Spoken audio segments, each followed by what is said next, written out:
Olá, empresários cearenses, eu sou Paulo Leme, jornalista, radialista e apresentando hoje, através do canal RCC, pela plataforma digital do YouTube, o programa Fala CDL. A FCDL do Ceará, entidade que congrega 82 CDLs no estado, com mais de 30 mil empresas associadas e tem como missão proporcionar a troca de ideias e de informações que visem conseguir a ação conjunta das CDLs para o seu desenvolvimento. Apresenta o Fala CDL. Tem como objetivo de levar até vocês entrevistas com personalidades que ofereçam uma visão otimista e diferenciada sobre os temas que envolvam as entidades. Serão tratados assuntos diversos, como associativismo, economia e política. E você é o nosso convidado especial.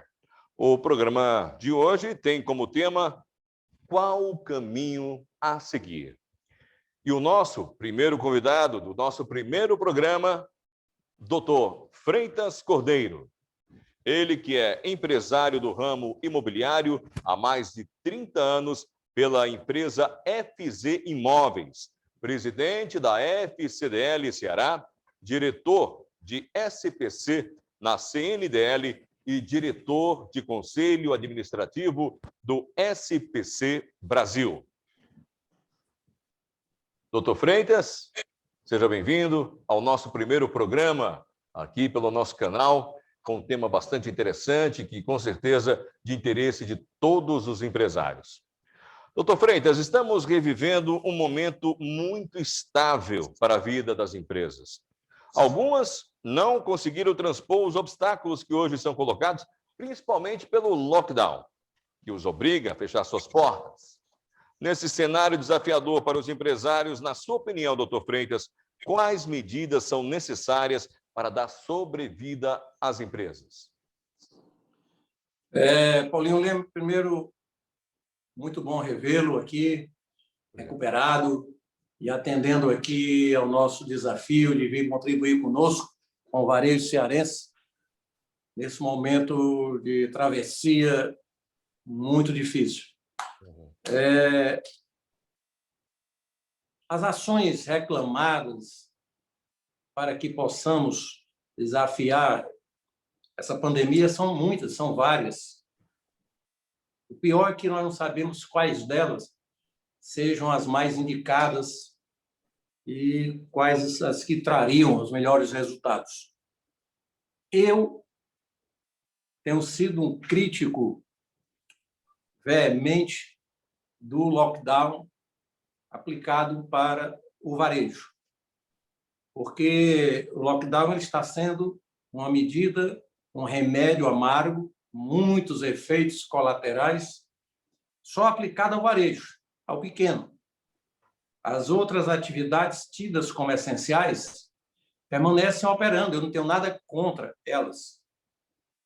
Entendo que todo mundo deveria continuar trabalhando, porque o desafio é permanecer trabalhando, é permitir que todo mundo trabalhe. Isso é essencial.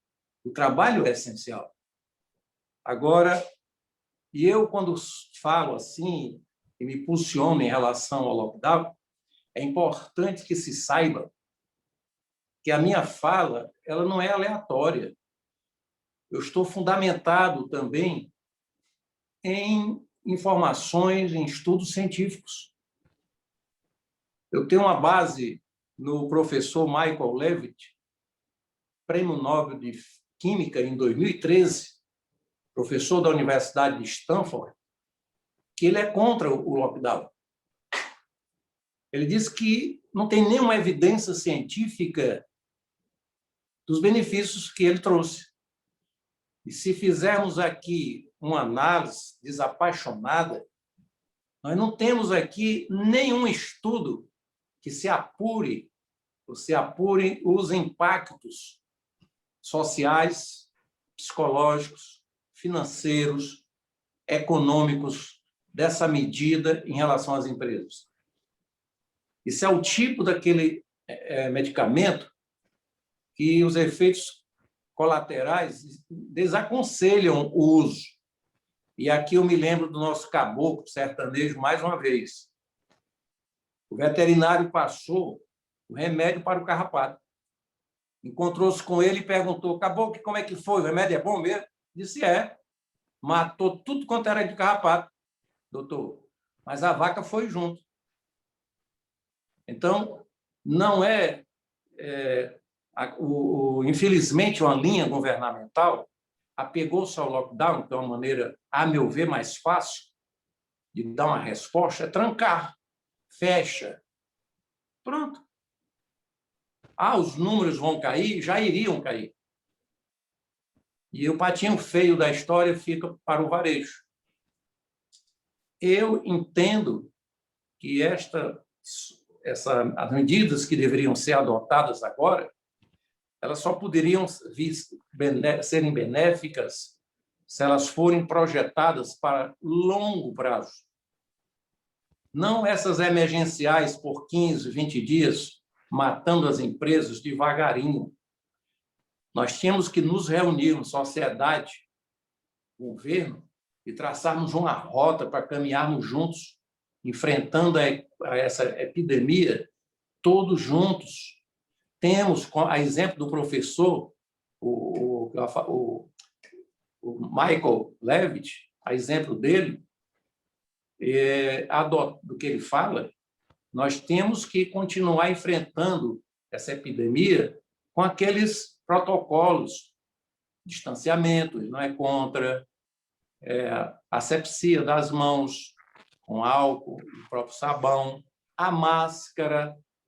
Isso é uma maneira de nós enfrentarmos, mas todos.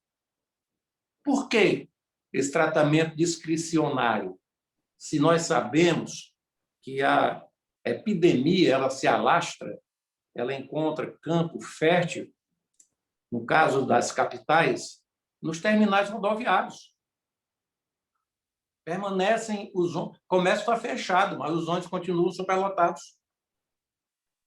Então, isso é um discurso vazio, isso me incomoda, com todo o respeito que eu tenho aos demais. Não existe, repito, até agora, nenhuma análise científica que mostre e que faça um apurado, um resultado dos impactos do lockdown para a atividade comercial varejista. Agora sim, o que ela causa de danos psicológicos, econômicos, financeiros, sociais, não tenha dúvida. Esse remédio é amargo. E eu sofro aqui porque sou demandado a todo momento pelas empresas, que já vem de um castigo prolongado, os empresários já não sabem o que fazem, como pagar suas folhas, como honrar seus compromissos, o Estado ainda querendo receber, não sou contra ele, mas ele quer tirar da vaca leite quando ele não deu o resíduo, não deu o alimento. Então, essas empresas depauperadas, elas não têm como honrar compromissos nenhum. E isso é que me assusta, nós estamos partindo para um momento de estrangulamento. As pessoas estão com fome. Fome. Paulinho, quem está sentado num birô com seu contra-cheque garantido para o final do mês, não é a pessoa mais indicada para estar avaliando essas medidas. Ele não sofre na pele. Pelo contrário, estão reivindicando aumentos, inclusive trazendo mais e mais benefícios para eles. E o pobre, por esses é que é a minha função, eu assumi esse encargo, não estou aqui de graça, eu tenho que falar por eles. Me corta o coração ver um feirante ser tirado de uma feira com seu material apreendido, com seu pequeno estoque, inclusive levado muitas vezes para uma delegacia, e ninguém faz uma análise do impacto que aquilo representa, né, só em relação àquele feirante. Aquele feirante não produziu aquela manga que ele vende, aquela laranja que ele está vendendo, aquela verdura, Foi alguém que produziu naquela corrente. Esse impacto vai pegar muita gente, é uma cadeia maior do que o que se imagina.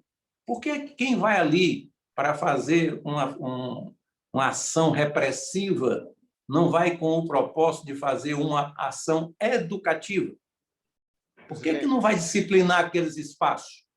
Então, meu amigo, eu estou lhe falando isso porque é o que está mais, no momento, atormentando a grande massa de empresários pequenos, micros, MEI. Essa é a realidade.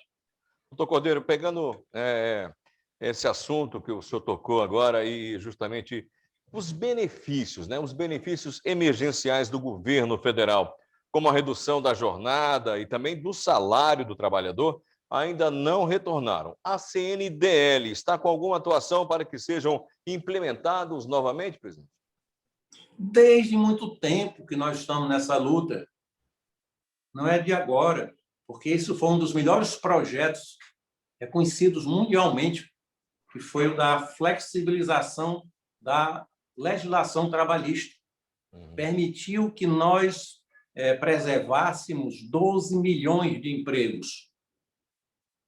Então, eu até que, na época, quando essa medida foi publicada, eu questionava, porque se ela era tão boa para preservar empregos, ela devia ser constante, porque tudo que nós precisamos é de preservar empregos. Mas não, deixaram foi que ela caducasse e aquilo que nós tínhamos conseguido na preservação de empregos, isso foi de águas abaixo. Ela agora sendo ressuscitada, já não vai ter o mesmo impacto de anteriormente. Muitas empresas já morreram, muitos empregos já foram embora, não tem mais como recuperar. E em termos de Ceará, fazendo um comparativo capital e interior, é oportuno ter uns procedimentos diferentes assim para cada região? Desde a primeira hora, o primeiro decreto governamental cobria todo o estado do Ceará e eu já argumentei que não se deveria ter uma legislação unificada, porque nós temos 184 municípios, e você já rodou comigo por muitos deles, cada um com a sua história, cada um com a sua realidade. Eu sempre abracei a tese de que a comunidade é quem deve enfrentar as suas necessidades, os seus problemas e construir as suas soluções. Não adianta vir com um decreto, um guarda-chuva, desconhecendo as realidades locais. Aí você penaliza quem não precisa, ainda é pior. Nós temos municípios aí que não deveriam estar sofrendo o que estão passando agora. Então, a sociedade ela tem que ter capacidade para decidir os seus caminhos. O Estado ele tem que estar sempre presente, mas é para emprestar apoio. Não estamos desconhecendo o papel relevante do Estado, mas é no sentido de vir oferecer apoio àquilo que o município precisa e não ameaçar com penalidades o gestor municipal que flexibilize o decreto estadual. No seu pensamento sobre a questão do lockdown, o senhor disse que é contra ele, o senhor tocou no assunto do transporte público, né? E o transporte público, segundo a estatística, é realmente o grande propagador da doença. Como é que fica a loja que segue rigorosamente os protocolos de proteção? Paulinho, volto a te dizer, se todos fôssemos ouvidos, mas ouvidos mesmo, com o propósito de escutar e procurar construir, nós poderíamos procurar soluções para o transporte público. Eu mesmo sugeri, vamos estabelecer que a indústria, as suas atividades tenham início às 7 horas da manhã e que elas concluam às 15 horas. Indústria como um todo. Comércio como um todo inicia às 10 horas e vai até às 18 horas. Você veja que nós estamos tirando uma concentração grande de pessoas dos terminais. Estamos dando 3 horas de diferença de uma atividade para outra. isso já iria, a meu ver, distender muito aqueles ambientes. Eu estou dando só um exemplo e favorecendo a todos os segmentos. Todos precisam viver. Eu nunca me esqueci de um senhor, o cearense, mesmo na diversidade, ele continua sendo, ele é um povo e ele brinca, né? É próprio do cearense. Um senhor com uma banquinha de coco, ele disse: essa atividade para mim é essencial. A venda do coco para ele, você não pode contestar, é essencial, é dali que ele tira a vida.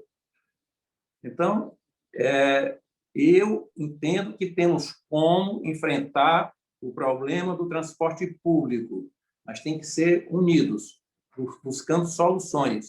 A construção civil, muitas empresas dispõem de transporte, contratos privados. Então, dá para se trabalhar bem isso, com a vontade de que todos participem. O que me dói, o que me constrange, o que não me satisfaz é ter um tratamento discricionário em relação ao comércio, como se esse não precisasse de viver. É uma condenação fora de propósito. Ela extrapola todos os polos. Eu não me conformo e vou continuar batendo e volto a te dizer, eu não estou sozinho nessa luta. Eu não sou aqui um qualquer... Não estou fazendo isso por acaso. É por convencimento e por necessidade. Por necessidade. Olha, o impacto disso na vida das pessoas, volto a dizer, ainda não foi apurado e vai chegar a conta. Alguém vai pagar esta conta. Vai pagar esta conta. Há muito tempo que eu venho falando isso. Estamos entrevistando o doutor Freitas Cordeiro no primeiro programa Fala CDL. O senhor, em uma entrevista anterior, mencionou que o comércio, né, está sendo usado como bode expiatório, né? Por que o setor é sempre o primeiro a sofrer os impactos das medidas adotadas nessa pandemia, hein, doutor Freitas? Paulinho, eu vou dizer o que eu sempre tenho dito. Comércio e serviço, no estado do Ceará, para que você tenha uma ideia, isso dito por mim, não, pelo próprio Instituto de Pesquisa do Estado, ele contribui com 75% do PIB do Estado.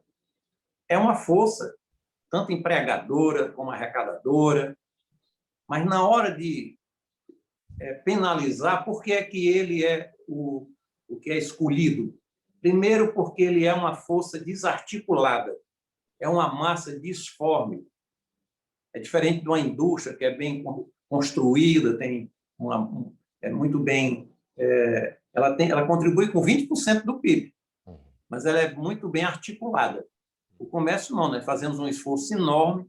Essa federação tem 30 mil associados, nós vamos para ter 500 mil, pela força que ele tem.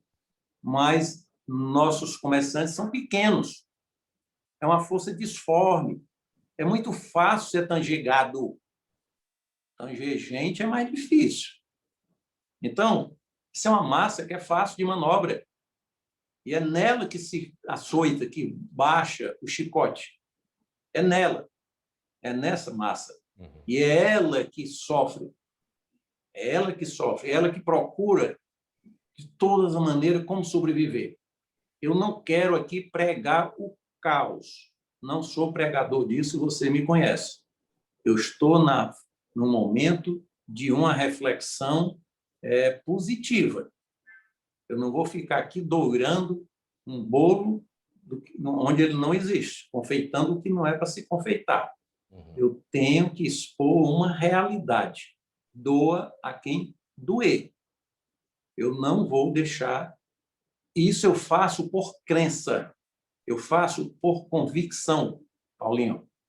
Eu não faço por discurso aleatório, porque alguém me fala. Não, eu faço por convicção, aqui pelo que eu tenho feito de acompanhamento no mundo todo dessa pandemia.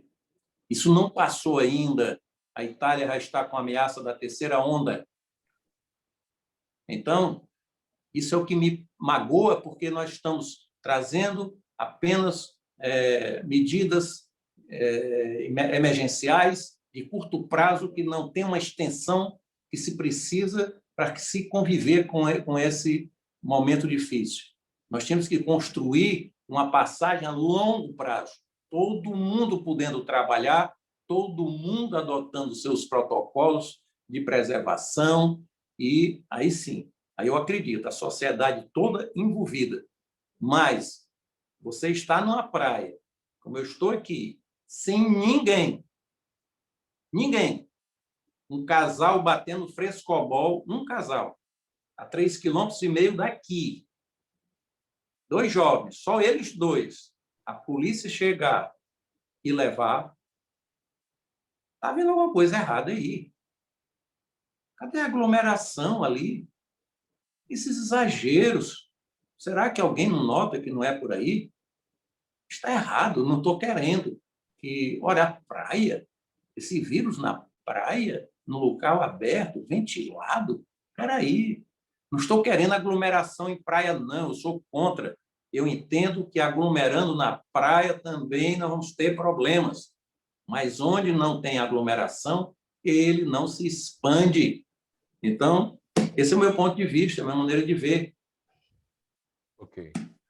E é bom porque você já foi vítima dele, você sofreu com ele. Estou falando com alguém que já sofreu e sabe perfeitamente do que eu estou falando. Só eu sei, presidente, como é difícil superar, né, esse vírus. Graças a Deus estamos aqui. Me sinto aí como um sobrevivente, né, nessa pandemia toda. Presidente, os bancos públicos têm recursos para oferecer crédito às empresas. Seria uma saída viável para amenizar a quebradeira do comércio? O que eu vou te dizer vai ser chocante. Nós mesmos temos buscado esses recursos. Já houve uma oportunidade em que eles chegaram em boa hora. Infelizmente, agora, Paulinho, as empresas já não têm nem como buscar esse remédio, a não ser que fosse a fundo perdido. Porque elas não têm mais como assumir compromisso. Tem que haver uma política de sustentação para essas empresas. A exemplo de alguns países de economia forte que destinam recursos a fundo perdido. Você não manda recursos Bolsa Família? Você tem que mandar recursos para o Bolsa Empresas, pequenos, de determinado porte, com algumas regras para que elas possam sobreviver. Elas não podem assumir mais compromissos, estão esgotadas. As regras são aquelas que alguns países já impuseram. Elas têm que preservar os empregos, elas têm que pagar os seus compromissos ali, para poder sobreviver. Mas o recurso que é entregue hoje, com a previsibilidade de retorno, vai dar no que está dando agora. As empresas que tomaram recursos na primeira hora não estão tendo como honrar os seus primeiros compromissos, os parcelamentos daquelas empréstimos que foram tomados. Olha como o drama, como é sério o que eu estou te falando. Então, começaram a vencer aquelas prestações e as empresas já não estavam podendo honrá-las, funcionando, ainda havia um lockdown. Fecha. E os títulos vencendo. Ah, mas eu vou prorrogar. Não resolveu nada. Ela vai ter que pagar. É um momento, Paulinho, muito difícil, muito difícil. Eu nunca pensei em enfrentar um momento tão difícil na minha vida. E eu não faço aqui juízo de valor de governante. Nada. Eu não gostaria de estar no assento deles. É muito difícil você adotar uma política, nesse momento, uma política equilibrada e que venha atender a todos esses reclamos. Mas, se tiver uma solução, ainda será com todos juntos. Pegando um monte do assunto que o senhor falou aí sobre a questão do Bolsa Família, né? O auxílio emergencial, que é destinado à população mais vulnerável, né? O famoso salva-vidas. Como o comércio pode absorver essa injeção de dinheiro no mercado, caso o lockdown ainda continue por mais tempo? Olha, esse salva-vidas foi salva-empresas. Pode colocar que foi salva-empresas. principalmente a varejista e o pequeno comerciante. Porque, como ocorre com o Bolsa Família, esse auxílio emergencial, ele vai para as camadas mais carentes e que são demandantes de imediato. O dinheiro, quando chega lá, ele vai logo circular e ele vem para atender necessidades básicas. E quem atende é o comércio. Então, quem se beneficia, não tem a menor dúvida, com esses recursos, é o comércio. Agora, você agora lembrou bem, se eu estou em lockdown, até para isso, o comércio pequeno ficou prejudicado. Porque o delivery é um nome bonito, é uma solução, nós orientamos os nossos filiados a adotarem, mas ele ainda está muito aquém de atender a necessidade das empresas, que geralmente não têm estrutura para trabalhar com isso. Então, vão ficar ao largo. E as pessoas precisam demandar, precisam comprar, elas precisam alimentar-se. Todas as pessoas falavam daquela verba, era para pagar a água, a luz, o aluguel, colocar alguma coisa em casa para comer. Então, eu sei que o governo aqui tomou umas medidas para os mais pobres excelentes, que é quanto à energia, né, para os pequenos, quanto à própria água, para uma camada essa bem carente. Eu não vou dar o termo de miseráveis, porque ele é muito forte. São pessoas que estão sem um mínimo de capacidade de manter uma vida digna. Olha, recentemente, a CDL Itauá, em parceria com a Prefeitura do município, apresentou um plano de abertura do comércio que tinha como premissas principais a fiscalização e protocolos de atendimento seguro aos clientes. Qual a sua opinião sobre essa ação da CDL? Essa ação, inclusive, eu aplaudi ao presidente da CDL de Itauá, diretor, da sociedade civil de Itauá, a prefeita, a Patrícia, porque está na linha do que eu venho defendendo. Cada município com a sua realidade, cada município procurando construir a sua rota de saída. Mas eles estavam muito empolgados. Só, infelizmente, eles não tiveram aquele êxito que eles esperavam, porque foi aplicado para eles a regra geral do Estado. Isso foi decepcionante para eles. Mas eu entendo que a saída seria sempre esta: cada município construindo sua rota de fuga, de saída, seu rito de passagem. Era por aí. A federação disponibiliza algum atendimento jurídico às CDLs para orientar como proceder nesses casos? Não? Nós contratamos, desde o ano passado, um escritório que é o Raul Amaral. Eles têm uma excelente estrutura e podem perfeitamente acompanhar e orientar aos líderes dos municípios, independente de serem ou não filiados da federação, na construção desses protocolos de saída. Estamos na plataforma do YouTube, o nosso primeiro programa Fala CDL. Agradecemos a sua audiência desde já. O nosso primeiro convidado, o doutor Freitas Cordeiro, presidente da FCDL Ceará. Estamos aqui com a nossa entrevista, essa conversa que está enriquecendo, né, trazendo muito mais conteúdo para os empresários do nosso estado do Ceará. Doutor Freitas Cordeiro, a federação lançou no mês de janeiro um site de vendas online. Você pode nos detalhar esse serviço? Como é que é feito? Como é que procede? Olha, Paulinho, nós sempre, nossa missão estatutária é de buscarmos benefícios e soluções para o comércio varejista. Isso é a nossa missão. E quando eu vi o momento que se anunciava, verificamos que a solução, pelo menos uma grande parte dela, estaria nas vendas online e no e-commerce. Nós construímos uma plataforma robusta para auxiliarmos as nossas empresas quer filiadas ou não ao sistema CDLista. Pra você ter uma ideia, nós temos 3 plataformas, 3 vitrines, que eu digo, nesta plataforma, e uma delas, a primeira, é inteiramente gratuita para a empresa. Para que isso? Para que ela conheça, para que ela faça uma degustação. Muitos não sabem, nem acreditam que isso funciona. Isso não é fácil de se implantar, mas estamos avançando. Aos poucos, as empresas vão, nem por nada, por uma necessidade mesmo. Já temos algumas empresas bem envolvidas e vamos da venda online ao e-commerce. E lojas aqui,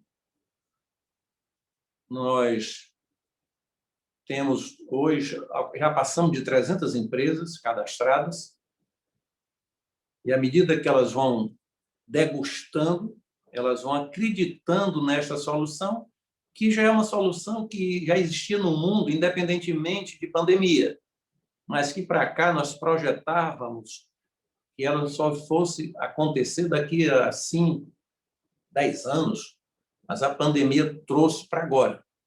Eu chamo a nossa plataforma o iFood do comércio. É ali onde a venda acontece. O comerciante anuncia e o nosso cliente encontra o produto.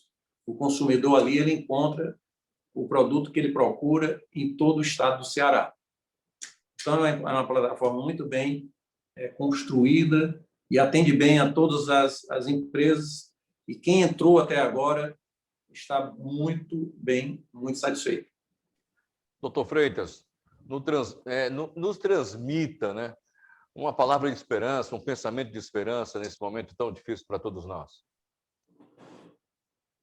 Paulinho, não sou eu que digo, já é um ditado popular, a esperança é a última que morre. Sem ela, acabou-se. Sem ela, nós não estaríamos nem aqui conversando. Eu só estou aqui porque eu ainda acredito. Acredito e vou brigar para que a gente encontre uma rota, uma solução. Brigar no bom termo. É num diálogo, numa luta. Eu acredito nela. E não podemos dar o jogo por perdido. E o comerciante, ele, antes de tudo, o cearense, ele é um forte. Ele é um forte. Eu me surpreendo com a criatividade de muitas empresas que estão sobrevivendo e, inclusive, crescendo. Mas são poucas, são raras. Não é por essas que eu posso me pautar. O grande universo está tonto, está aturdido, não sabe por onde sair. Eu só quero que eles acreditem que nós estamos buscando uma rota. E quando eu digo nós, digo todos. Eu não excluo o governo, não. O governo não está fazendo nada de má fé. Eu não acredito e nem sou adepto dessa tese. O governo também está procurando saídas. Não coincidem com a minha visão? Não sei se eu também estou certo. Eu apenas tenho que expor aquilo que eu acredito. Mas aqui, nosso lema é orientar as empresas a seguir em frente. Nós não pregamos a desobediência civil. Temos que obedecer ao ditame do que está na lei e respeitar todos os protocolos e procurar as saídas. Mais do que nunca, temos que buscar alternativas. Acreditar que vamos escapar. Sair arranhados, machucados, quebrados, mas vamos sobreviver. Uma lição dura que fica aí para toda a vida. Eu deixo isso aqui. A esperança, ela é a última que morre. Nós não podemos abandoná-la, nem esquecermos. É lá que vamos buscar força. Que assim seja, presidente. Olha, agradecemos de coração a participação do doutor Freitas Cordeiro nessa conversa tão excelente que estivemos no programa de hoje. Muito obrigado, doutor Freitas. Obrigado pelo convite. Estamos juntos. Muito obrigado. Paulinho, mais do que nunca nós estamos precisando de uma comunicação uma comunicação saudável, uma comunicação que não trabalhe com fake news, e é a palavra do momento, uma comunicação que transmita confiança e esperança, e esse canal vem com esse propósito, de ouvir lideranças, trazendo mensagens construtivas e, inclusive, também apontando caminhos e soluções, e a FCDL será um veículo multiplicador. Ela está aqui com este propósito. Então, participem desse canal, que é importantíssimo para todos nós. Deem a sua colaboração. Apontem as soluções que vocês entendem. Digam como está a vida nos seus municípios. Relate para todos nós o que é que está acontecendo de bom e também onde estão acontecendo as agruras para que nós possamos ir buscar alguma solução. Muito obrigado. Então, já começamos bem com o primeiro entrevistado, o nosso presidente Freitas Cordeiro, presidente da FCDL. Muito obrigado pela sua participação, por todas as informações que o senhor passou no programa de hoje. Muito obrigado e até a próxima. Foi uma conversa enriquecedora que tivemos no programa de estreia aqui pelo YouTube, no programa Fala CDL. Esse programa agradece desde já a sua audiência e a gente espera você no nosso próximo encontro. Inscreva-se no canal, dê o seu like ou dislike e acione também aquele sininho para você receber nossas publicações. Muito obrigado, até breve, até o próximo programa.